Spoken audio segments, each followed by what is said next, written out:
আলাইকুম ওয়া রাহমাতুল্লাহি ওয়া বারাকাতু।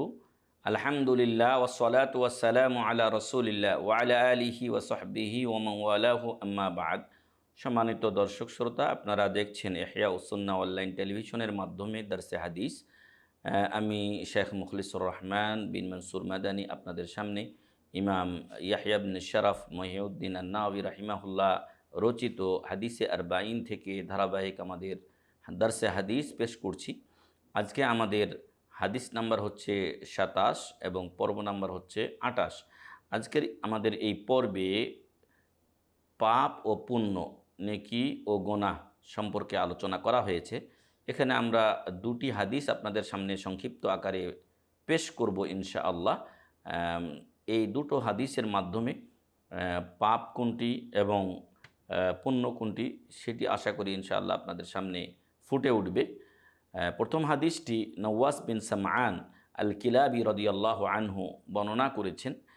নওয়াস বিন সামআন আল কিলাবি রাদিয়াল্লাহু আনহু তিনি শাম দেশে বসবাস করেছিলেন এবং ৪১ বা ৫০ হিজরিতে তিনি মৃত্যুবরণ করেন। এলেম অর্জনে অতি আগ্রহী ছিলেন। তো এই সাহাবী নওয়াস বিন সামআন আল কিলাবি রাদিয়াল্লাহু আনহু নবী সাল্লাল্লাহু আলাইহি সাল্লাম থেকে বর্ণনা করছেন। নবী সাল্লাল্লাহু আলাইহি সাল্লাম বলেন, আল বিররু হুসনুল খুলুক। আল বিররু হুসনুল খুলুক, নেকি হলো মানুষের সাথে উত্তম আচরণ করা, মানুষের সাথে ভালো ব্যবহার করা, এটাই হলো নেকির কাজ। সম্মানিত দর্শক শ্রোতা, ইসলাম মানুষের চরিত্রকে খুবই গুরুত্ব দিয়েছে এবং এজন্য ইসলামের নবী মুহাম্মদ সাল্লাল্লাহু আলাইহি সাল্লামকে আল্লাহ তাআলা ইসলাম তাকে দেওয়ার, তার উপরে ওহী নাজিলের পূর্ব থেকেই তাকে হেফাজত করেছেন এবং সেভাবেই তাকে প্রতিপালন করেছেন। তাই নবী সাল্লাল্লাহু আলাইহি সাল্লাম তার জীবনে কোনো দিন কোনো মিথ্যা কথা বলেননি। এজন্য কুফারে কুরাইশ নবুয়ত লাভের পূর্বেই মুহাম্মদ সাল্লাল্লাহু আলাইহি সাল্লামকে আল আমিন নামে ভূষিত করে বা আখ্যায়িত করে। আল্লাহ রসুল সাল্লাল্লাহু আলাইহি সাল্লাম নিজেও বলেছেন, ওয়া ইন্নাকা লা আলা খুলুকিন, আল্লাহ রসুল নিজেও বলছেন, বুইসতু লিউতাম্মিমা মাকারিমাল আখলাক, উত্তম চরিত্রের পূর্ণতা দেওয়ার জন্যই আল্লাহ তাআলা আমাকে প্রেরণ করেছেন বা আমি প্রেরিত হয়েছি। আর এই চরিত্রগুলো অবলম্বনের দরুন আল্লাহ তাআলা তাকে নবী সাল্লাল্লাহু আলাইহি সাল্লামকে সার্টিফাই করে বলছেন, ওয়া ইন্নাকা লা আলা খুলুকিন আযীম, নিশ্চয় আপনি উত্তম চরিত্রের অধিকারী। আর আমরা হলাম তার উম্মাত, মুহাম্মদ সাল্লাল্লাহু আলাইহি সাল্লামের উম্মাত হলাম আমরা। অতএব আমাদের উচিত হলো যে আমরা উত্তম চরিত্র অবলম্বন করব, পাপ পঙ্কিলতা এগুলো আমরা পরিহার করব। উত্তম চরিত্র অবলম্বন করা এটা শুধু মানুষের সাথে সংশ্লিষ্ট নয়, এটা পশু পাখির সাথেও উত্তম আচরণ অবলম্বন করতে হবে। আমাদের ইসলামী জীবন ব্যবস্থা এত একটা সুন্দর ব্যবস্থা যে এখানে প্রত্যেকের সাথে যেটা যেভাবে ব্যবহার করা উচিত, যেভাবে আচরণ করা উচিত, সেটা ইসলাম আমাদেরকে শিক্ষা দিয়েছে। আল্লাহ রসুল সাল্লাল্লাহু আলাইহি ওয়াসাল্লাম তিনি তিনি তিনি মায়ের ব্যাপারে বলেছেন, একজন লোক এসে রাসূল সাল্লাল্লাহু আলাইহি ওয়াসাল্লামকে বললেন যে, মান আহাক্কুন নাসি বিহুসনি সাহাবাতি, আমার কাছ থেকে সবচাইতে ভালো ব্যবহার কে পেতে পারেন? তিনি বললেন, ক্বালা উম্মুকা, ক্বালা সুম্মা মান, ক্বালা উম্মুকা, ক্বালা সুম্মা মান, ক্বালা উম্মুকা, ক্বালা সুম্মা মান, ক্বালা আবুক। তো আল্লাহ রসুল সাল্লাল্লাহু আলাইহি ওয়াসাল্লামকে উক্ত ব্যক্তি জিজ্ঞাসা করলেন, আমার কাছ থেকে সবচাইতে ভালো ব্যবহার কে পাবেন? রাসূল সাল্লাল্লাহু আলাইহি ওয়াসাল্লাম তিনবার বললেন, তোমার মা, তোমার মা, তোমার মা, এবং চতুর্থবার বলেছিলেন তোমার পিতা। যেহেতু মা আমাদের পিছনে অনেক পরিশ্রম করেন, তিনি 10 মাস 10 দিন আমাদেরকে পেটে বহন করেন, তারপরে প্রসব বেদনা সহ্য করেন, এরপরে আমাদের পেশাব পায়খানা সাফ করেন, দুগ্ধ পান করান। এজন্য 4 ভাগে 3 ভাগ যে ভালোবাসা, যেই উত্তম আচরণ, সেটা মাকেই দেওয়া হয়েছে। এমনই আল্লাহ তাআলা কোরআনে বলে দিয়েছেন, ওয়াকাদা রব্বুকা আল্লা তা'বুদু ইল্লা ইয়্যা ওয়া বিল ওয়ালিদাইনি ইহসানা, তোমার রব ফয়সালা করেছেন যে তুমি একমাত্র আল্লাহর ইবাদত করবে এবং পিতামাতার সহিত সদাচরণ করবে, পিতামাতার সহিত ভালো আচরণ করবে, তাদেরকে কোনো সময় কষ্ট দেবে না, এমন কোনো কাজ করবে না যে তারা কষ্ট পেয়ে উপশব্দ বলে। তো আমাদেরকে ইসলামে উত্তম চরিত্র অবলম্বনের জন্য বারবার বারবার তাগাদা দেওয়া হয়েছে। আল্লাহ রসুল সাল্লাল্লাহু আলাইহি ওয়াসাল্লাম, আল্লাহ তাআলা বলছেন, ওয়াশিরুহুন্না বিল মারুফ, তোমরা তোমাদের স্ত্রীদের সাথে ভালো আচরণ করবে, স্ত্রীদের সাথে খারাপ আচরণ করা যাবে না। আমাদের অনেক লোকেরা আছে বাইরে মানুষের সাথে ভালো আচরণ করে, কিন্তু বাড়িতে এসে নারীদের সাথে, স্ত্রীদের সাথে খারাপ আচরণ করে। এটা কোনো ক্রমেই তার পক্ষ থেকে গ্রহণীয় নয়। আল্লাহ রাসূল সাল্লাল্লাহু আলাইহি ওয়াসাল্লাম বলছেন, খাইরুকুম লি আহলিহি ওয়া আনা খাইরুকুম লি আহলি। তোমাদের মধ্যে সেই ব্যক্তি উত্তম যে তার পরিবারের কাছে উত্তম, আর আমি আমার পরিবারের কাছে উত্তম। অতএব আপনার স্ত্রী ছেলে মেয়েদের সাথে উত্তম আচরণ করতে হবে। আল্লাহ তাআলা যেন আমাদেরকে উত্তম আচরণ, উত্তম চরিত্র অবলম্বনের তৌফিক দান করেন। রাসূল সাল্লাল্লাহু আলাইহি ওয়াসাল্লাম বলেছেন যে কিয়ামতের দিন রাসূল সাল্লাল্লাহু আলাইহি ওয়াসাল্লামের সবচাইতে কাছে এবং প্রিয় মানুষ হবেন উত্তম চরিত্রের অধিকারী ব্যক্তিরা।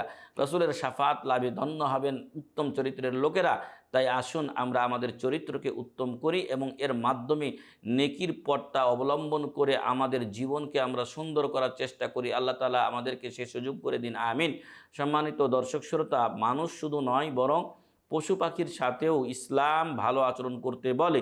এজন্য একজন মহিলা যে একটা কুকুরকে, নষ্ট মহিলা যে কুকুরকে পানি পান করিয়েছিল, আল্লাহ তাকেও ক্ষমা করে দিয়েছিলেন, কারণ সে আল্লাহর একটা মাখলুকের প্রতি দয়া করেছে। অপরদিকে একটা বিড়ালকে একটা মহিলা ধরে বেঁধে রেখেছিল, সে তাকে খাবারও দেয়নি, তাকে ছেড়েও দেয়নি যে সে নিজে নিজে কিছু সংগ্রহ করে খাবে। এইভাবে বিড়ালটি মারা যাওয়ার কারণে আল্লাহ তাকে দোজখে দিয়েছেন, নাউজুবিল্লাহি মিন জালিক। অতএব ইসলাম মানুষ তো আছেই, সাথে সাথে পশু পাখির প্রতি উত্তম আচরণের কথা বলেছে। আল্লাহ রসুল সাল্লাল্লাহু আলাইহি ওয়াসাল্লাম তিনি পশু জবেহ করার সময় আমাদের ছুরিগুলোকে ধারালো করে নিতে বলেছেন, যাতে জবেহকৃত পশুর কষ্ট না হয়। এমনই একটা পাখিকে তিনি বারবার উঠতে দেখলেন এবং বুঝতে পারলেন যে এর বাচ্চাকে কেউ ধরে নিয়ে এসেছে, যার কারণে সে এরকম বিচলিত হয়ে গেছে। তখন রাসূল সাল্লাল্লাহু আলাইহি ওয়াসাল্লাম বললেন যে মান আফজা হাজা, এই পাখিকে কে এভাবে বিচলিত করেছে, সে যেন তার বাচ্চাটাকে তার বাসায় ফিরিয়ে দেয়। এইভাবে ইসলাম উত্তম চরিত্রের খেয়াল রেখেছে সর্বক্ষেত্রে। আমাদের দেশ আছে, আমাদের দেশের বিভিন্ন স্তরের নেতা কর্মী ইত্যাদি রয়েছে, যেরকম ব্যবহার পাওয়ার উচিত আমাদেরকে সেভাবে তাদের সাথে আচরণ করতে হবে এবং সর্বোপরি উত্তম আচরণ অবলম্বন করলে ইনশাআল্লাহ আমরা নেকি অর্জন করতে পারবো। আর নেকি অর্জন করলেই ইনশাআল্লাহ দুনিয়া ও আখিরাতে সফল হওয়া যাবে। তাহলে নেকির সংজ্ঞায়নে আল্লাহ রাসূল সাল্লাল্লাহু আলাইহি ওয়াসাল্লাম বললেন, আল বিররু হুসনুল খুলুক, নেকির কাজ হলো উত্তম চরিত্র অবলম্বন করা এবং উত্তম ব্যবহার করা মানুষের সাথে। ওয়াল ইসমু মা হাকা ফি নাফসিক, আর পাপ হলো সেটাই যেটা আপনার অন্তরে সংশয় সৃষ্টি করে। ওয়া কারিহতা আন ইয়াত্তালিয়া আলাইহিন নাস, আর আপনি অপছন্দ করেন যে মানুষ এটা জেনে ফেলুক।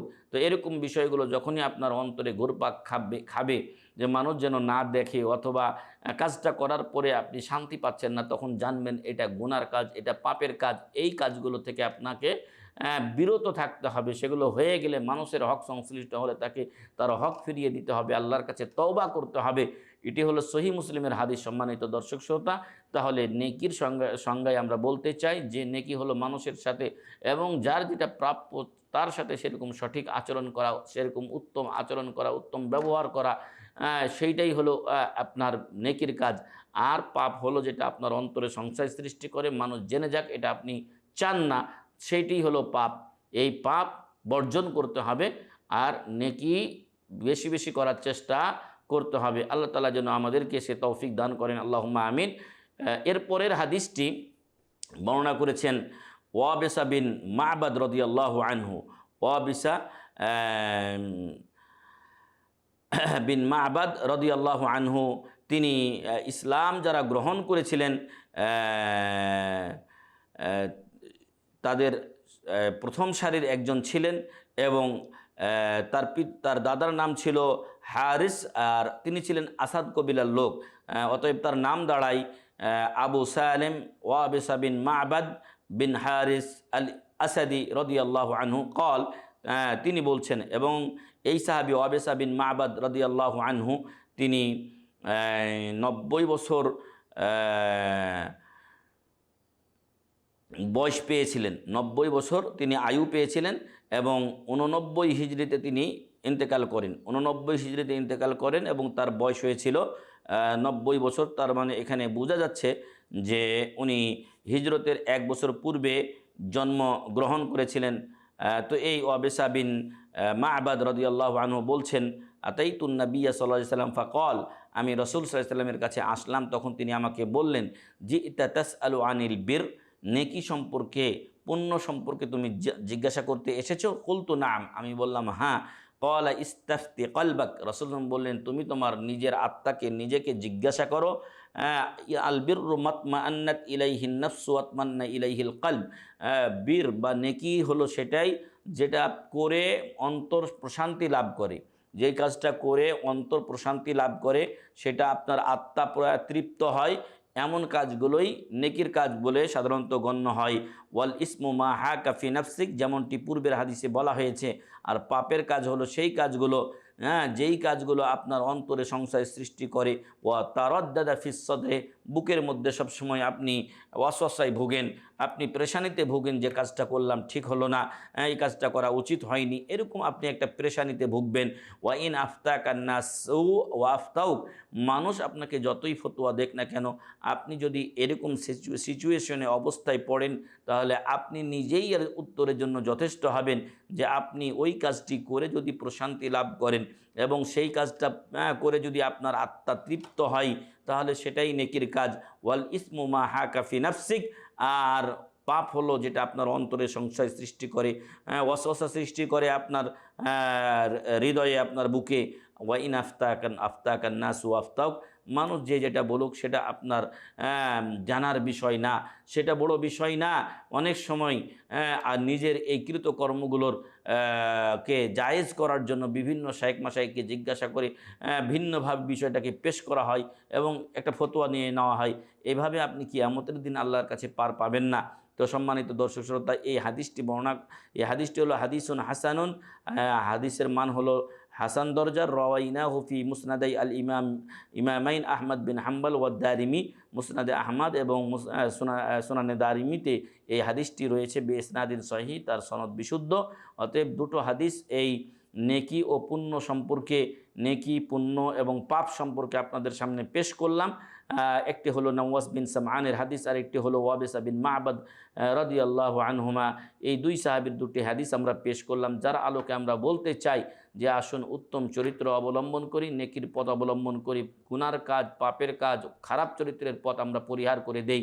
মহান রব্বুল আলামিন আমাদেরকে নেকির পথে রাখুন, ন্যায়ের পথে রাখুন, এবং সব যে সকল কাজে হয় সেই সবের কাজগুলো আমাদেরকে বেশি বেশি করে আল্লাহ তাআলা দুনিয়া ও আখিরাতে আমাদেরকে সুখী করুন, আল্লাহুম্মা আমিন।